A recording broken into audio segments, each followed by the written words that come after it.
Forza Motorsport's Update 3 details have been dropped by the Forza team. If you're not up to date with the Forza Monthly live stream, well, I'm going to be telling you everything that you need to know, from brand new content like the car pass, cars, and the featured tour, to all those important bug fixes. So, let's get started.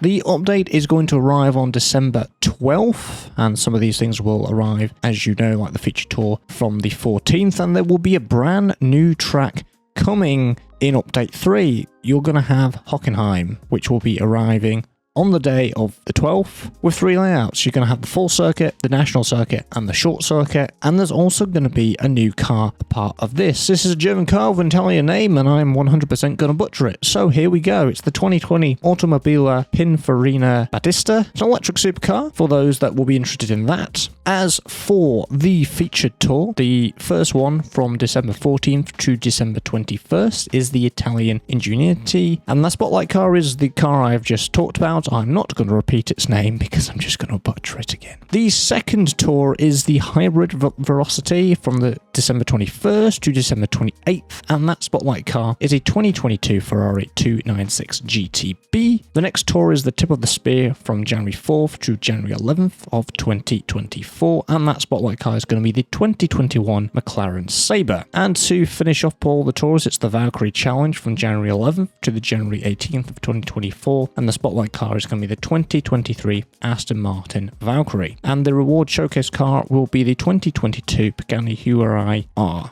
And the open tour reward car will be the 2015 McLaren 650S Coupe. So let's talk about featured multiplayer, which will be going from December 14th to January 18th, 2024. So first, the spec series, and they are going to be as follows: the Lotus 311 spec series, the Formula 70 series, the GTP C series, the Mazda Miata spec series, and finally the Vintage Le Mans prototype series. As for the Rivals events, again, that's going to be from December 14th to January 18th. The Spotlight event track is going to be Hockenheim. So for VIPs, you have the Nocturnal Predator with the 2016 Mercedes-AMG C63S Coupe Forza Edition on Kyalami on the GP circuit variant. There's also going to be the Logitech McLaren G Challenge Stage 2 in the 2021 McLaren 765LT Coupe on Hakone on the Grand Prix circuit.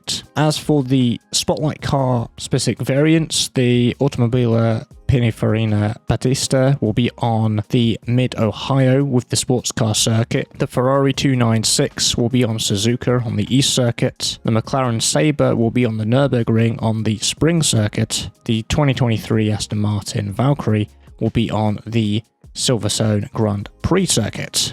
As for the car pass, on December 14th, you will have the 2018 Chevrolet number 23 Rumen Racing TA Corvette. On December 21st, you'll have the 1985 Buick number 6 Performance Motorsport Somerset Regal Trans Am. On December 28th, you'll have the 2021 Cadillac number 31 Whelen Racing DPI V.R. The first car pass of the year for 2024 on January 4th will be the 2018 Lamborghini number 63 Squadra Course Huracan Super Trofeo Evo. And the final one on January 11th is going to be the 1983 Porsche number 11 John Fitzpatrick Racing 956. And they have also said they're going to be also adding new driver suits that are going to unlock at driver levels from 10 to 100. So there's going to be new suits for you to choose from. Now, the general fixes. What exactly have they fixed? From general fixes, multiplayer fixes, wheels, cars, accessibility, and specific PC. Well, let's start with those general fixes. They've done some fixes to improve overall game stability and performance across all platforms. They fixed long load times when players attempt to save a custom upgrade to a tuning setup.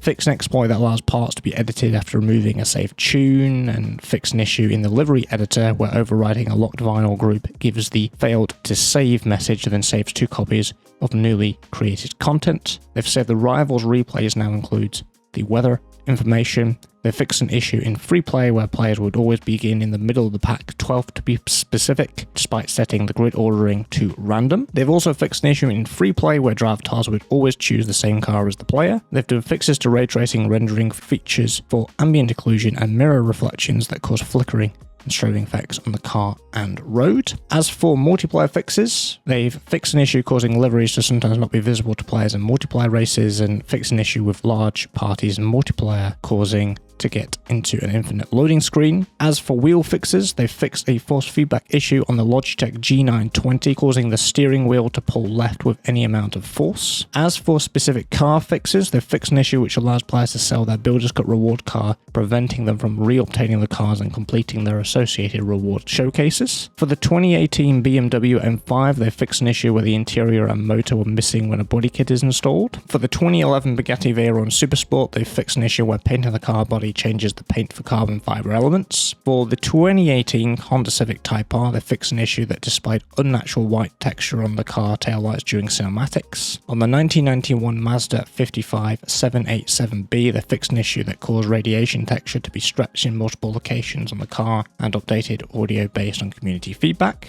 On the 2020 MG 26TCR, they have fixed an issue that caused the interior of the car to reflect the driving surface under the car. And for the 2013 Dodge SRT Viper GTX, they fixed an issue where the brake caliper is seen clipping into multiple wheel rims. The accessibility fixes, there are new options available in the screen narrator section of the accessibility settings menu to narrate your race position and driver names ahead and behind you. For event setup, the event rules preset would read as ghost back markers when players move focus off and back on. The event setup game type would read as race length when players moved focus off and back on. They've corrected an issue where audio description fails in certain weather conditions. They've added a narration to the pit this lap HUD notifications. They've fixed an issue where HUD elements for quick chat when using mouse and keyboard as the primary input were not present. They've fixed an issue where driving mode races with a rolling start would not play blind driving assists turn navigation voiceover. They've added an audio description for podium sequence on all tracks, and they fixed an issue where the controller had to be connected to navigate via keyboard input on Xbox Series X and S consoles. As for the PC fixes, they fixed various random crashes in multiplayer races, specifically on PCs with AMD GPUs. DLSS will now properly turn on and off in video settings. Stability and performance are improved on lower spec PCs, improved consistency of frame rate while racing. They fixed the video quality presets, always defaulting to native video resolution. They've improved detection of CPUs on PC to set the default qualities preset, and they've reduced the occurrence of a bug where the track or other objects become invisible